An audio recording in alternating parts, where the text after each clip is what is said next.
আসসালামু আলাইকুম, কেমন আছেন সবাই? আমরা আলহামদুলিল্লাহ ভালো আছি।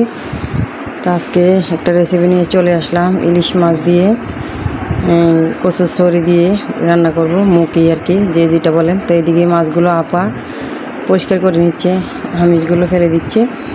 আর কিছুটা মাছ আমি করব, বুনবো। তো এই যে এখানে দেখতে পাচ্ছেন বড় একটা রুই কালগুন্নে মাছ এনেছে। আর এখানে ভেন্ডি ভাজিটাও করব, তো এগুলো শেয়ার করব না। কচুর মুখি দিয়ে ইলিশ মাছ এটাই শেয়ার করব। তো কচুর মুখিগুলো ছিলে নিয়ে 2 পালি করে এটা গরম পানি দিয়ে সিদ্ধ করে নিচ্ছি, একটু হলুদ দিয়ে। এরকম করে সিদ্ধ করে নিলে হালকাভাবে, তারপরে আপনার ওই উপরে একটা বিরবিজে থাকে, এটা থাকে না। তো এখান দিয়ে যে ইলিশ মাছগুলো ভেজে নিব, 2টা ইলিশ মাছ কেটে নেওয়া হবে বড়গুলো। তো এখান দিয়ে কিছুটা ভেজে নিচ্ছি আমি লাল লাল করে, ভাতের সাথে খাবে আর কি। তো এগুলো ভেজে নিচ্ছি, আর কয়েকটা শুকনো মরিচ ভাজবো এটার সাথে। এই যে মাছগুলো ভাজা হয়ে গেছে দেখতে পাচ্ছেন। সাথে মরিচ দিয়ে খেতে কিন্তু খুবই ভালো লাগে ইলিশ মাছ ভাজার সাথে। আমার তো খুব পছন্দ ইলিশ মাছ ভাজা। তো এই যে এখানে মাথা নিয়ে নিয়েছি আমি ইলিশ মাছের মাথা নিয়ে এখানে আমি কাঁচামরিচ আর পেঁয়াজ দিয়ে দিয়েছি। এখন কিন্তু এগুলোই রান্না ভালো লাগবে, কারণ গরুর কুরবানি মাংস খেতে খেতে কিন্তু অনেকেই বুড়ো হয়ে গেছেন, আর ভালো লাগছে না খেতে। তো এই যে এখানে মরিচ গুঁড়ো দিয়ে দিলাম, লবণ দিয়ে দিলাম স্বাদ মতন লবণ দিয়ে, হলুদ গুঁড়ো দিয়ে দিব, আর দিয়ে দিব রসুন বাটাটা দিতেই হবে কচুর মুখিতে। তো এটা আমি কষাই রান্না করতেছি, খুব সহজভাবে দেখাচ্ছি।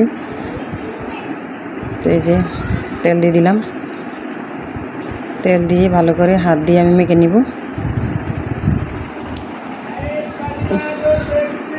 এখন মাছ টাছ এগুলো শাক এগুলোই ভালো লাগবে খেতে, মাংস খেতে খেতে তো আর ভালো লাগছে না। তো আদা রসুন বাটা দিয়ে দিয়েছি, দিয়ে ভালো করে হাতে মেখে নিচ্ছি, এই যে দেখতে পাচ্ছেন।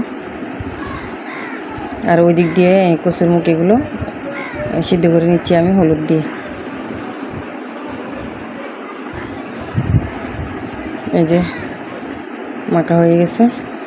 এখানে আমি এখন পানিটা দিয়ে দিচ্ছি, ঝোল দিয়ে দিচ্ছি আর কি। এটা দিয়ে আমি এই ঝোলগুলো দিয়ে আমি কচুর ছড়াগুলো সিদ্ধ করে নেব, কষাই নেব। বসাই দিলাম চুলাতে, কষানো পর্যন্ত অপেক্ষা করবো। মাছগুলো ডেকে দিলাম। এরকম শর্টকাটে রান্না করে নিতে পারেন যারা একদম নতুন রান্না বাড়া জানেন না। তো এই দিক দিয়ে যে কচুর মুখিগুলো সিদ্ধ করে নিয়েছি আমি হলুদ গুঁড়ো দিয়ে একটু করে।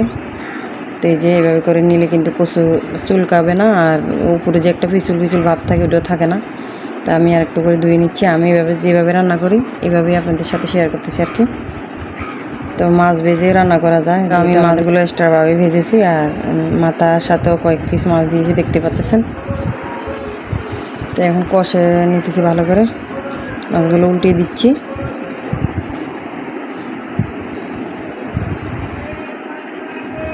তো এখন উল্টে পাল্টে আবার একটু ডেকে দিয়ে পরে আবার আমি তুলে নিব মাছগুলো। তো কালকে আমি ভিডিও ছাড়ি নাই, কালকে আমার একটা খালার বাড়িতে গিয়েছিলাম আমি বেড়াতে, সেজন্য আর কারো ভিডিও আমি দেখতে পারি নাই। তো আজকে দেখে দেবো ইনশাল্লাহ। তো মাছগুলো তুলে নিচ্ছি, ভিডিও ছাড়ি নাই কালকে আমি, আর কারো ভিডিও দেখতে পারি নাই, তো আজকে দেখে দেব। তো এই যে মাছগুলো তুলে নিয়ে এখন এই যে কচুর ছড়া, আমরা কচুর ছড়া এখানে বেশিরভাগ বলে, অনেকে মুখি বলেন, তো ঢেলে দিলাম। তো এই ঝোলটা দিয়ে আমি কষাই নিব, লাস্টে পানি দেবো আমি কষে আসলে। যারা আমার ফেসবুক পেজ থেকে ভিডিও দেখেন প্লিজ আমাকে একটা ফলো দিয়ে রাখবেন ভিডিও দেখে ভালো লাগলে। তো এই যে কষানো হয়ে গেছে, টমেটো দিয়ে দিয়েছিলাম কিন্তু এখানে।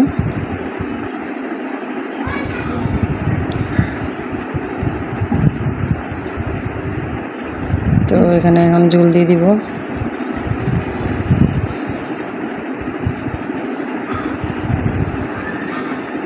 ঝোলটা দিয়ে দিলাম, যেহেতু এটা কচুর মুখি ছড়া, এটাতে কিন্তু একটু ঝোলটা বাড়িয়ে দিতে হবে।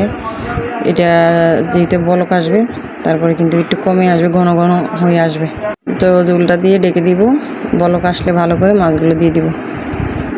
তো এই যে মাছগুলো দিয়ে দিলাম, মাছ আর মাথা আর কি দিয়ে। তো আমি আরও কিছুক্ষণ নেড়ে চেড়ে মানে বলক ভালো করে আসলে তারপরে আমি নামিয়ে নিব, চুলাটা অফ করে আপনাদেরকে দেখাবো। তো ডেকে দিলাম। তো এই যে দেখুন কত সুন্দর হয়েছে রান্নাটা। যারা কচুর ছড়া এগুলো খান আর কি মুখি, তাদের তো অবশ্যই দেখে ভিডিওটা ভালো লাগবে। তো যদি দেখে ভালো লাগে প্লিজ একটা লাইক দিয়ে দিবেন।